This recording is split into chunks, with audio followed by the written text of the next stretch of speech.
So we have a new project. Over here we have what was, until about 3 weeks ago, my pride and joy. I decided, given things were going well, I would, those things are still here, by the way. I would actually treat myself, get something I wanted and something I'd enjoy driving, and brought this one. I got approximately 2,000 miles out of it, and the CP4 pump exploded, the way they do. This has recently had a full service, including cam belt. Obviously you can see, other than the filth, it's in really good shape, and I was really quite happy about it. So what do we do now? I need pump, injectors, fuel rail, or filter canister, basically everything up to the fuel tank and back.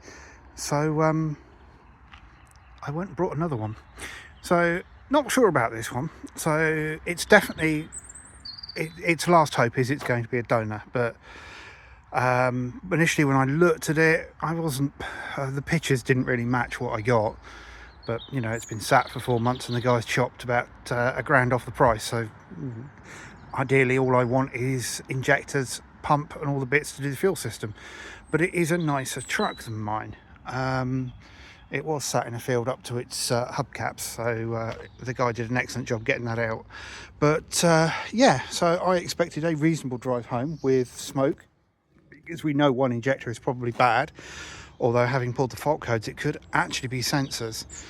However, it was the sketchiest drive I've ever done. So that happened. That's slower than it was. And I think the other one on the back is low. No, it's just that one. The clutch pretty much failed completely on the way back. The alternator isn't charging. I think it's a diode pack on the alternator that's gone. It's full of water, but then again it's got one of those, so that's fairly normal, and I'll get the rug doctor in there. But actually she's nice and straight, she's reasonably clean. We've got some alignment issues on the front, so it may have been nudged, or that may have been in the process of pulling her out. I think mine has had a little nudge on the front as well. But yeah, so now I need to decide what to do. So I think my plan of action is, it's on charge now because the new office has a proper outside charging point. That one's there as well still. And we're going to wipe all the fault codes and see which ones come back, because there's a lot of low battery fault codes. I've got an alternator, a used alternator on order, and what I will do when that arrives is we'll have a look at the back of it and see if the diode pack is easily removable. And I've just changed the diode pack over because I suspect that's what the problem is. There's some weirdness on the dash, which I think is potentially body control module. I might nip down to Silver Lake and get a bonnet release, because that one's not great. I've got a fluid injector, so I can sort that out. And I'm going to get the rug doctor in here because this is starting to smell funky. It's not there yet, but it's starting, so we need to get on that now. Also, it's got the RNS system rather than the RCD, which mine has got, which is good. It was complaining about the Bluetooth module, but there is no Bluetooth. Oh, there's a pen on there. Oh, I keep forgetting about this little cubby hole. There's nothing in there. There's not anything been left in there, actually. It's remarkably clean.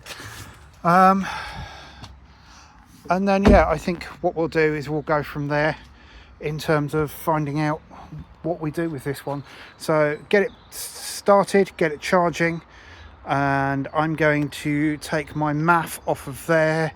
I've got a EGT sensor and an oxygen sensor fault, so they need checking, because either the MAF, the EGT, the oxygen sensor, or all three together can actually cause overfueling. And it smells like overfueling and it's not knocking, so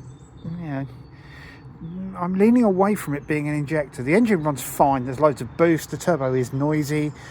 Again, the turbo's noisy, but it's whining rather than the usual I'm about to die turbo noises, which makes me think I need to check the air filter on this, because it could be a clogged air filter as well. The amount of water in there, these do suffer from sunroof problems, so it's more than likely that's what it is, but it could also be a flood vehicle, so I need to be careful about that. I don't know where the body control module is in these. I'm willing to bet it's still under the carpet, which is a stupid place for it.